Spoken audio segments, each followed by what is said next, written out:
Hey everybody, welcome back to Date Yourself. This is a 30-day self-love, self-knowing practice to give you the opportunity to love yourself and care for yourself and acknowledge yourself in a deeper way. If this is your first time joining me here on my YouTube channel, welcome. My name is Lucy Price. I'm a relationship coach, and this channel is dedicated to helping you create incredible relationships with yourself and with others. If all of that sounds up your alley, then I hope you'll subscribe. Today's Date Yourself practice is all about connecting with your inner child. What is an inner child?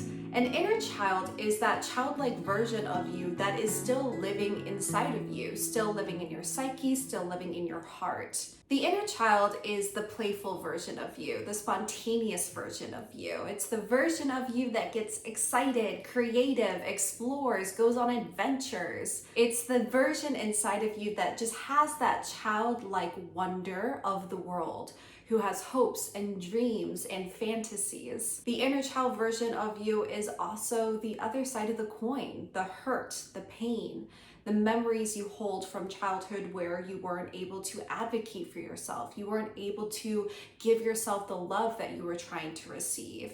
You weren't able to really voice your boundaries, weren't able to really voice your expectation, your standards, and how you wanted to be treated and how people could engage with you.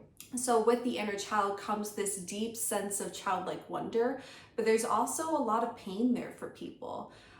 A lot of us struggle with messy, complicated, harsh childhoods. And you might even think to yourself that you had a great childhood and that a lot of things went really well in your childhood.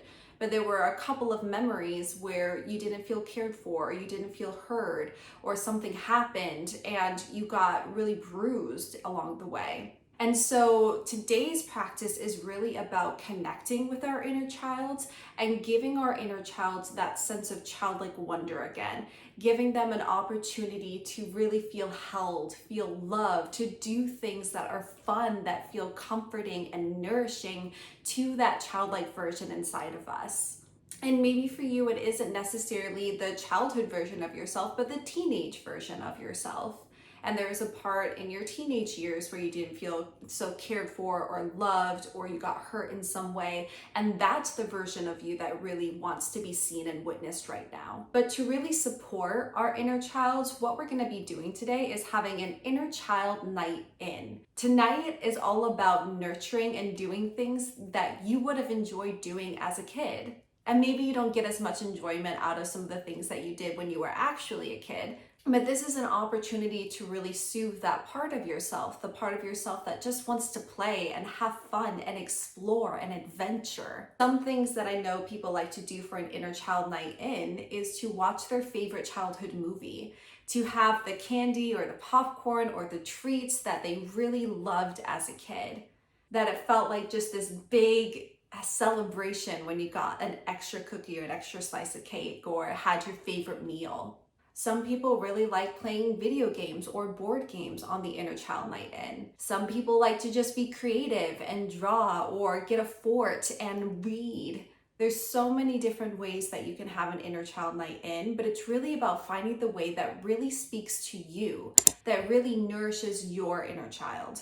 I think this practice is really powerful because our inner child does affect us. Our inner child comes up a lot in our relationships, in our life, more than we even realize. When we get activated or triggered in relationship, often we can trace it back to a moment in our childhood, in our teenage years where we weren't seen, we weren't heard, we didn't feel accepted, and so we were lashing out from that place, from situations that happened years ago in our past. But because of those situations, we developed a thought, we developed a belief, we developed a view in how we see the world. And so having an inner child night allows us to comfort that version of ourselves. It allows us to nourish that version of ourselves and to give that version of ourselves space to be seen, be heard, be accepted, have fun, play, be nourished, have that compassion, have that love, have that security. And so by having these nights dedicated to that, it allows us to hone in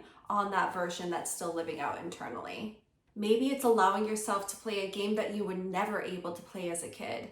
Maybe it was allowing yourself to dress up a certain way that you were ridiculed for by your parents or told that it wasn't acceptable. But whatever this version is for you, I want you to really embrace it, because this isn't about performing someone else's inner child night. This is about really thinking, what did I want as a kid? What really lit me up as a kid? What made me feel so safe, secure? What made me feel like me? What made me feel like I could express myself, that I could play? And find that version and give that to yourself now. If you've never done inner child work before, I know this might seem a little out there or like a stretch. But like I said, you can make this as big or as small as you want to. But make sure it is for you and for your heart and for your inner child. So go off, explore, have fun, and I'll see you in the next Date Yourself video. Bye, everybody.